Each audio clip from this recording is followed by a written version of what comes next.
बिस्मिल्लाहिर्रहमानिर्रहीम। अस्सलाम वालेकुम। आज मैं बनाऊंगी बीफ चाप। बीफ चाप बनाने के लिए जो सामान चाहिए वो ये है। बीफ 3 किलो है मेरे पास। इसकी चांपें हैं। चांपों को मैंने बना के साफ़ करके हल्के कट लगा के इसको फ्रीज़ किया है। इसके बाद जो सामान चाहिए वो है इमली का रस, दही, लहसुन का पेस्ट, अदरक का पेस्ट, लाल मिर्च का पाउडर, धनिया पाउडर, ज़ीरा पाउडर, काली मिर्च का पाउडर, नमक, हल्दी, गरम मसाला पाउडर, नींबू का रस, सिरका, सोया सॉस और ग्रीन चिली सॉस। ये सारा सामान है। सबसे पहले मैं क्या करूँगी, ये जो मेरे पास चाप्स है इसको मैंने अच्छी तरह धोया हुआ है। मैंने आपको पहले भी बताया। धोने के बाद मैं इसको उबालूँगी। उबालने के बाद इसकी थोड़ी बहुत जो ये चिकनाहट जाए, जो भी कुछ होगा ना, वो सारा साफ़ हो जाएगा बिल्कुल। मेरी टेस्टी में पानी को पक रहा था, मैं इसकी आग भी कर दी थी। अब इसके एहतियात के साथ मैं इसको इसके अंदर डालूंगी, ताकि बिस्मिल्लाहिर्रहमानिर्रहीम एहतियात के साथ इसके अंदर डाल दूँ। थोड़ी देर के लिए ये बंद नहीं होगा, इसके मैं ढकना देती हूँ। थोड़ी देर के बाद ये हो जाएगा। इसको मैं इसके ऊपर ढकना देती हूँ। थोड़ी सी मैं इसकी आँच तेज़ कर दूँ। इसको 1 से 2 बाला दिलाएंगे। काफ़ी लोग कहते हैं इसकी हिफाजत ख़त्म हो जाती है या इसका असर ख़त्म हो जाता है। इतनी जल्दी कब ख़त्म होता है? इसकी सफाई के लिए मैंने ये किया है। इसकी कोई चीज़ ख़त्म नहीं होती। ये एक चीज़ 3 घंटे में 2 घंटे में तैयार होनी है, तो एक बाले में ये साफ़ हो जाए तो क्या चाहिए। इसलिए मैं इसको साफ़ कर रही हूँ। धोने के बाद मैं इसको बिल्कुल साफ़ करके आपको दिखाऊँगी और इसके अंदर मैं डालूँगी तकरीबन 2 चम्मच सिरका, आम सिरका, और मैं इसके अंदर डालूँगी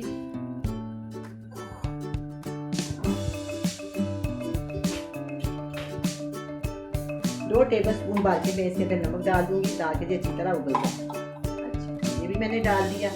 और इसके अंदर मैं डालूँगी थोड़ा सा लहसुन का पेस्ट। ये सारा इसकी स्मेल खत्म कर देते हैं। अब इसको उबलने के लिए हम रख देते हैं। उतनी देर में हम इसका मसाला तैयार कर लें।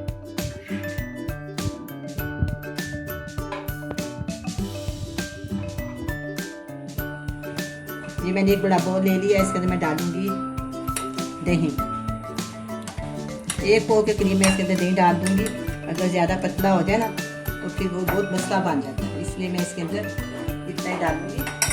और इसके अंदर वो मैंने 2 चम्मच डाले हैं। उसके अंदर नमक के इसके अंदर बस मैं 1 टीस्पून डालूंगी। आप अपनी मर्ज़ी के मुताबिक कम ज़्यादा डाल सकते हैं। अच्छा, ये मेरे पास है 1 टीस्पून धनिया पाउडर, 1 टीस्पून काली मिर्च का पाउडर और 1 टीस्पून ज़ीरा पाउडर।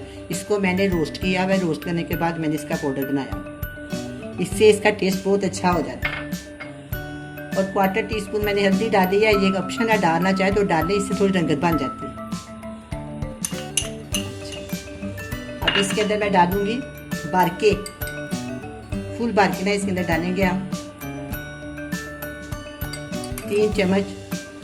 आप टेबल स्पून 2 समझ दें या 3 टीस्पून, 2 टेबलस्पून इसके अंदर मैं डालूंगी लाल मिर्च का पाउडर। अच्छा, अब इसके अंदर जाएगा मसाला पाउडर डाल दूँ। ठीक है। अब इसके अंदर जाएगा 2 टीस्पून भरे हुए अदरक का पेस्ट। ये भी हो गया। अब जाएगा इसके अंदर 1 टेबलस्पून है ये लहसुन का पेस्ट। 4 टेबलस्पून या 5 टेबलस्पून ये इमली का रस है मेरे पास। इसको मैं इसके अंदर डाल दूंगी। और 4 से 5 टेबलस्पून ये नींबू का रस है, वो भी इसके अंदर डाल दूंगी। अब मैं इसके अंदर डालूंगी थोड़ा सा 2 टीस्पून सोया सॉस। ये सॉस मैंने अपने घर में बनाई हुई है, मैंने आपको बनानी सिखाई हुई है। अगर आप कहें तो मैं इसका आपको लिंक दे दूँगी। बहुत ही अच्छी ये तैयार हुई है, बहुत ही अच्छे तरीके से साफ। अच्छा, अब मेरे पास ये है। अब इसके अंदर शामिल करूँगी कूटी हुई लाल मिर्च 1 टेबलस्पून। चलिए, ये 1 टेबलस्पून हो गई है। तो सारे मसाले मैंने इसके अंदर शामिल कर दिए हैं। और अब मैं इसके अंदर डालूँगी ग्रीन चिली सॉस। इसके साथ बहुत अच्छा इसका जायका बनेगा। अब सब चीज़ों को मैं अच्छी तरह मिक्स कर देती हूँ। आपके सामने। इतनी मज़ेदार ये चाप तैयार होगी, आप देखते रह जाएंगे। अगर आप चीज़ बनानी है तो मेरी फिल्म है आखिर तक देखें ताकि आपको अच्छी तरह इसकी रेसिपी का पता चल सके। ये बहुत ही मज़ेदार, बहुत ही टेस्टी, बहुत ही नरम मैं बनाऊंगी। ईद का दिन है, काफ़ी लोग काफ़ी किस्म के खाने बना रहे हैं, हर कोई अपना अपना पसंद की चीज़ें तैयार कर रहा है। मैंने आज आप अपनी पसंद के लिए चाप तैयार कर रही हूँ, आप ज़रूर देखिए और आप ज़रूर बनाएं, ट्राई करें। ये सारा मसाला तैयार कर लिया, मैं इसको रख देती हूँ। अब हम देखते हैं कि वो पानी में चाप फ्राई हो बॉयल हो गई है कि नहीं, हम देखते हैं। उधर जाते हैं, अब ये उबलना शुरू हो गया। मैं इसके अंदर इसको अंदर करने की कोशिश करती हूँ। जब ये थोड़ा सा फूल जाएगा तो फिर ये इसके अंदर जाएगा। थोड़ी देर के बाद 10 से 15 मिनट के बाद हम इसको दोबारा देखेंगे। अभी ये नहीं खुला, जब ये खुलेगा इसको धो के साफ करके फिर मैं आपको दिखाऊंगी। अभी ये बहुत बर्फ बनी हुई है, थोड़ी देर में ये ठीक हो जाएगा। इसमें किसी किस्म की स्मेल नहीं आ रही, क्योंकि मैंने इसमें सिरका डाला है, सिरका डाला है मैंने पेस्ट, और इसके अंदर मैंने दूध डाला है। ये बहुत अच्छी तरह साफ हो जाएगी। अब जो चाप मैंने उबाली थी, अब ये उबल गई है, बिल्कुल अच्छी तरीके से उबल गया। मैं इसको उतार के छानने में डाल के अच्छी तरह धो के ठंडी कर दी। इसके बाद फिर हम इसके ऊपर मसाला लगाएंगे, फिर हम इसको निकालेंगे। निकालने के बाद धोएंगे, धोने के बाद हम इसको ठंडा करेंगे। ठंडा करने के बाद मैं बताऊंगी इसके ऊपर क्या क्या चीज़ मसाला चाप को मैंने उबाल लिया, उबाल के मैंने इसको ठंडा करने साफ सुथरा करने। देखो कितनी प्यारी साफ इसकी चाप है, ठंडी कोई फैट कोई चीज़ नहीं। बस मैंने इसको तकरीबन 10 से 15 मिनट उबाला। उबालने के बाद मैंने इस तरह दो कोई चीज़ इसमें मैंने रहनी साफ सुथरा कर दिया। अब हम इसको मैरिनेट करते हैं। मैं हाथ के साथ करूँगी, जल्दी हो जाएगा और साफ अच्छा होगा। ये देखें, इसके अंदर मैं रखूँगी, इस तरह मैं इसके ऊपर लगा सारा इधर भी गोश्त होता है, यहाँ जाए गोश्त तरह वहाँ ये देखिए चारों तरफ ये लग गया। अब मैं इसको ये वाली ट्रे में डाल देती हूँ।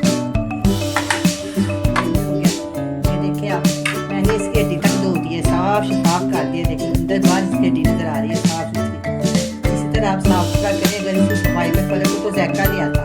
अगर इसमें ज़्यादा चर्बी हो या इसमें से इतना सफाई ना की हो तो ये फिर बिल्कुल इसका मज़ा नहीं आता। मेहनत उतनी करनी पड़ती है, लेकिन अगर इसको पहले अच्छी तरह धो लें, साफ कर लें, जैसे मैंने आपको तरीका बताया, तो आपको बहुत ही पसंद आएगा और बहुत ही अच्छा ये सॉफ्ट रोटी तैयार होगी।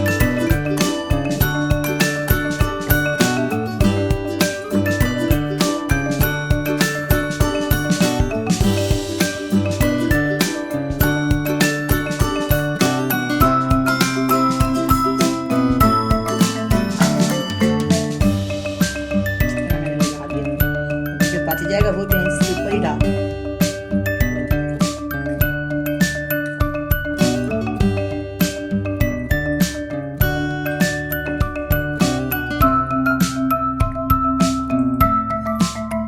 आप चाहे तो दस्ताने पहन सकते हैं, लेकिन ना इस तरह बहुत अच्छी तरह लग जाता है, साफ सुथरा हो जाता है। लेकिन हाथों की सफाई का खास ख्याल रखना चाहिए। पहले जितना साबुन से अपने हाथों को धोना चाहिए, धो के साबुन के साथ साफ करके फिर आप काम शुरू कर दें। बहुत अच्छा ये काम होगा, बहुत ही आसानी से ये बन जाएगी। यकीन हो जाए तो मैं एक साइड पे रख। अब ये आखिरी है, ये भी देखिए साफ शफाफ है आपके सामने। किसी किस्म के आपको इसके अंदर कोई चर्बी या कोई किसी किस्म का फैट नज़र नहीं आ रहा। इस तरह मैंने आपको जो तरीका बताया ना, ये बहुत अच्छा और बहुत साफ सुथरा आसान तरीका है। इसी तरह आप बनाएं, इंशाल्लाह आपको बहुत पसंद आएगी और बहुत ही मज़ेदार बनेगी। आप ईद की खुशियों में इसको शामिल करें। मेहमान आए या अपने लिए बनाएं ज़रूर, ट्राई करें।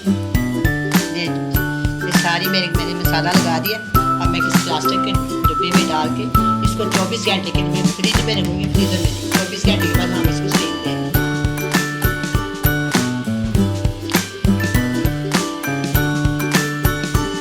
चापों को मैंने मसाला लगा के 24 घंटे के लिए छोड़ दिया हुआ था।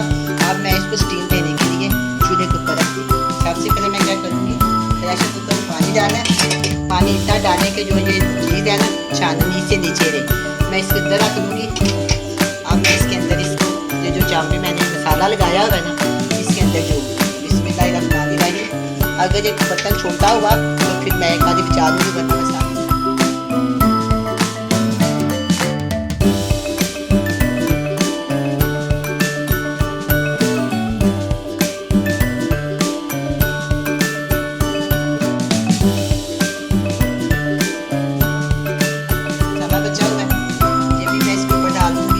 थोड़ा सा इसके अंदर मैं 2 से 3 चम्मच इसके अंदर इसके ऊपर ऑयल डाल।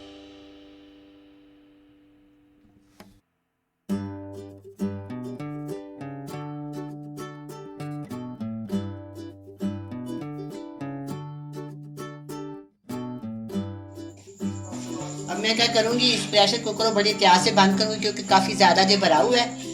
तो बिस्मिल्लाहिर्रहमानिर्रहीम, अल्लाह करे कि बंद हो जाए।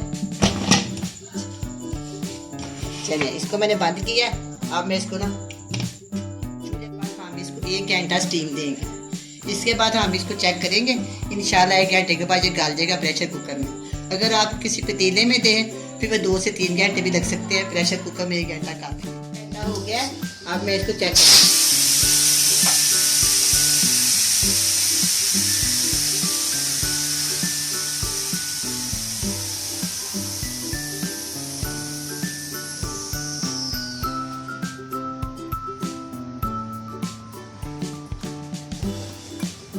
बिस्मिल्लाहिर्रहमानिर्रहीम, मैं इसको चेक करती हूँ। माशाल्लाह जब वो अच्छी तरह गल गया। अब मैं इसको बहुत ही प्यार से डिश आउट करती हूँ। ये बीफ चाप रोस्ट तैयार है, बहुत ही मज़े की बनी है। आप भी बनाएं, बड़े मज़े से खाएं। अल्लाह हाफिज़।